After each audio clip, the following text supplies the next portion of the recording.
بسم اللہ الرحمن الرحیم۔ کیا بیوی ہم بستری کے دوران اپنے شوہر کے اوپر آ کر ہم بستری کر سکتی ہے اور ایسا کرنے کا کیا نقصان ہوگا؟ تمام دوست ویڈیو کو مکمل دیکھیے گا۔ محترم ناظرین، جماع کے دوران بیوی اوپر اور خاوند نیچے ہونے کا نقصان، مباشرت کی بدترین کیفیت کیا ہے؟ مباشرت یعنی بیوی سے جمع یا ہم بستری کی سب سے بدترین کیفیت وہ ہے کہ وہ مباشرت کے وقت مرد نیچے اور عورت اوپر ہو۔ قرآن و حدیث کے اشارات اور تصریحات سے تو اس کی نفی ہوتی ہے، لیکن مباشرت کی اس کیفیت میں طبعی نقصان کا بھی پہلو پوشیدہ ہے، اس لیے کہ اس صورت میں مرد کی منی کا اخراج پورے طور پر نہیں ہوتا، عضو تناسل میں اس کا کچھ حصہ باہر رہ جاتا ہے جو بعد میں سڑتا اور نقصان اور فساد کی مختلف صورتیں اختیار کر لیتا ہے۔ نیز اس صورت میں مرد کے عضو تناسل میں عورت کے عضو مخصوصہ سے بہت سی رطوبتیں آ کر جمع ہو جاتی ہیں۔ یہ بھی مختلف پہلوؤں سے نقصان کا باعث ہے۔ اس کا مستقبل نقصان اپنی جگہ ہے کہ جمع کے اس حیث میں استقرار حمل اور بچے کی پیدائش کا امکان بہت کم رہتا ہے۔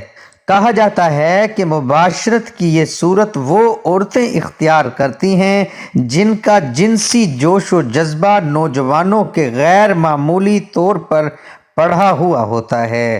عورت کو لطف اندوز ہونے یا خوشی حاصل کرنے کے لیے ہمیشہ اپنے آپ کو شوہر کی اطاعت میں رہنا چاہیے اور شوہر کی خوشنودی کو کسی خاص وقت، مقام یا معیار تک محدود نہیں رکھنا چاہیے۔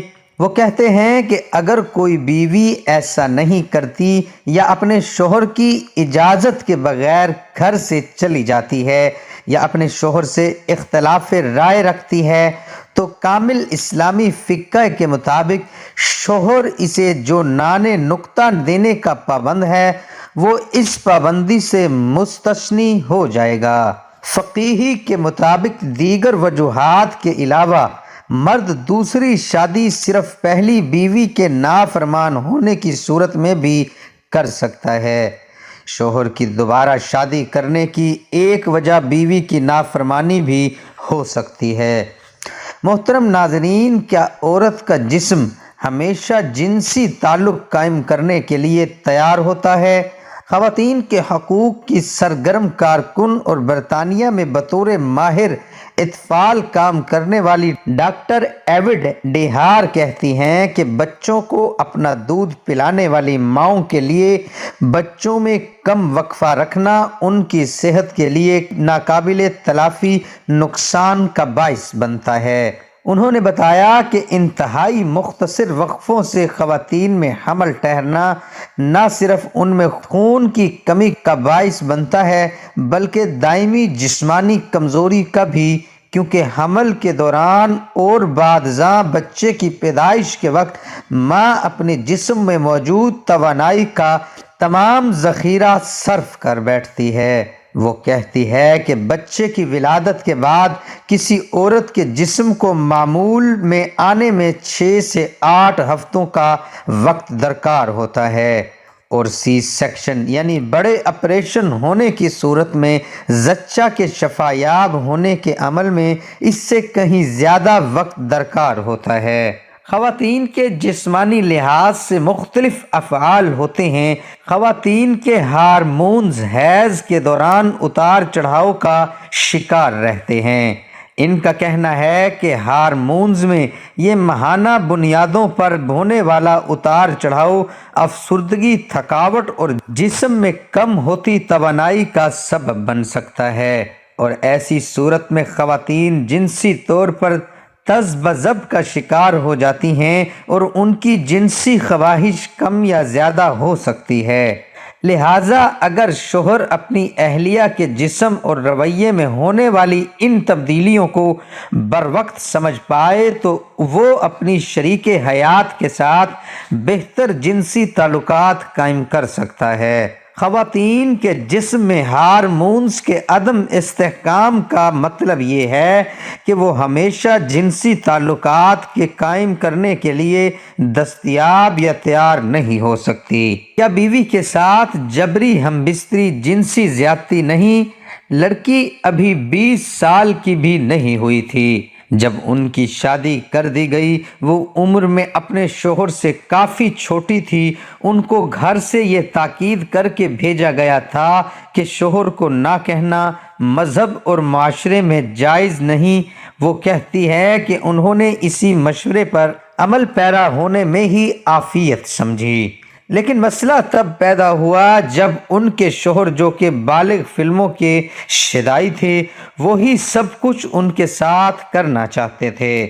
انہوں نے DW کو بتایا کہ مجھے پہلی رات ہی بہت زیادہ خون بہنے کی وجہ سے اسپتال جانا پڑا تھا، لیکن درد تکلیف اور تذلیل کا یہ سلسلہ تب تک نہیں رکا جب تک میں نے علیحدگی کا فیصلہ نہیں کر لیا۔ لڑکی سوال کرتی ہے کہ شوہر کو جسمانی تعلق کے لیے منع کرنا مذہب میں جائز نہیں، لیکن جب شوہر غیر فطری حرکات کرنے پر مجبور کرے تو اس کا مذہب میں کیا حکم ہے؟ ناظرین، اب سوال یہ ہے کہ کیا مرد اپنی بیوی کے بدن کے ہر عضو سے خواہش کی صورت میں جنسی اتفادہ کر سکتا ہے؟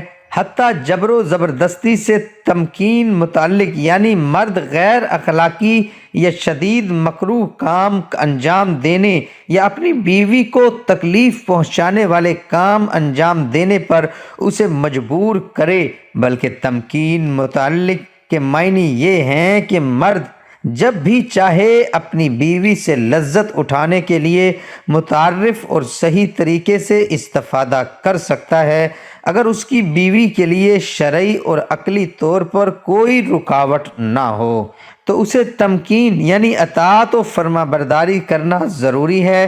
اگر بیوی مذکورہ تمکین کو بجا نہ لائے تو اسے اپنے شوہر سے نفقہ حاصل کرنے کا حق نہیں ہے اور وہ گنہگار ہے۔ اللہ تعالیٰ سے دعا ہے کہ اللہ تعالیٰ ہم سب کو شریعت کے مطابق زندگی بسر کرنے کی توفیق عطا فرمائے، اور اللہ تعالیٰ ہم سب کے کبیرہ صغیرہ گناہ معاف فرمائے اور ہمارا خاتمہ ایمان پر فرمائے۔ دعا ہے کہ اللہ تعالیٰ میرا سنانا اور آپ کا سننا اپنی بارگاہ الہی میں قبول اور منظور فرمائے۔ آمین ثم آمین۔